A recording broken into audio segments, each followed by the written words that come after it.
മജുവാണ്. ഞങ്ങളുടെ വീട്ടിലെ കുറച്ച് പച്ചക്കറികളും മരങ്ങളുമാണ് ഞാൻ ഈ വീഡിയോയിൽ ഇടുന്നത്. എല്ലാവരും കാണണം. ഇപ്പോൾ സൂര്യനൊക്കെ ഉദിച്ചിട്ടുണ്ട്. ഇത് ഞങ്ങളുടെ വീട്ടിലെ വെണ്ടക്കയാണ്. വെണ്ടക്ക പൂവൊക്കെ വിരിഞ്ഞിട്ടുണ്ട്. ഇത് മുളകാണ് ഗൈസ്. മുളക് നന്നായിട്ടുണ്ടായതാണ്. അമ്മ കുറച്ച് പരിചയമൊക്കെ ചെയ്യുന്നുണ്ടായിരുന്നു. ഇത് മുളക് കണ്ടോ ഗൈസ്, കുഞ്ഞു കുഞ്ഞു.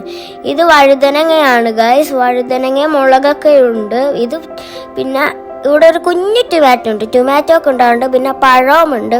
അവിടെ ഒരു പഴക്കൊല കണ്ടോ ഗൈസ്, അവിടെ നല്ലൊരു പഴക്കൊലയുണ്ട്. പിന്നെ ഇത് ഞങ്ങളുടെ വീട്ടിലെ ക്യാബേജും കോളിഫ്ലവറൊക്കെയാണ് ഗൈസ്. നിങ്ങൾക്ക് കാണിച്ചു തരാം ഇതൊക്കെ മൂക്കുമ്പോൾ. പിന്നെ ഞങ്ങളൊരു മൾബറിയുടെ വീഡിയോ ഷോർട്സിൽ ഇട്ടിട്ടുണ്ടായിരുന്നു പണ്ട്.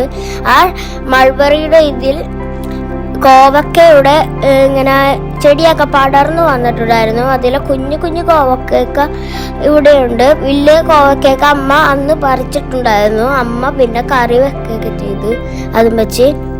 ഞങ്ങളുടെ വീട്ടിലെ മാവാണ് ഗൈസ്. ഇതിൽ കുറേ മാവൊക്കെ പൂത്തിട്ടുണ്ട്. പിന്നെ മാങ്ങയുമുണ്ട് ഗൈസ്. മാങ്ങ ഞങ്ങൾ എന്തായാലും ഉപ്പുമുളക് ഇട്ടൊക്കെ തിന്നുകയൊക്കെ ചെയ്യും ഗൈസ്. അടിപൊളിയാണ്. ഇത് ഞങ്ങളുടെ വീട്ടിലെ വേപ്പിലയാണ്. പിന്നെ കപ്പങ്ങയൊക്കെ ഉണ്ട്. കപ്പങ്ങ മൂക്കുണ്ട്, ചെറുതായിട്ടൊക്കെ മൂക്കുണ്ട്. കപ്പങ്ങ എന്തായാലും ഞങ്ങൾ ഇന്ന് പറിക്കും. പിന്നെ ഞങ്ങളുടെ വീട്ടിലെ ചെമ്മിപ്പുളിയുടെ പുളിമരമാണ് ഗൈസ്. അടിപൊളിയാണ്. ഉപ്പുമുളക് ഇട്ടൊക്കെ തിന്നുമ്പോൾ അടിപൊളിയാണ് ഗൈസ്.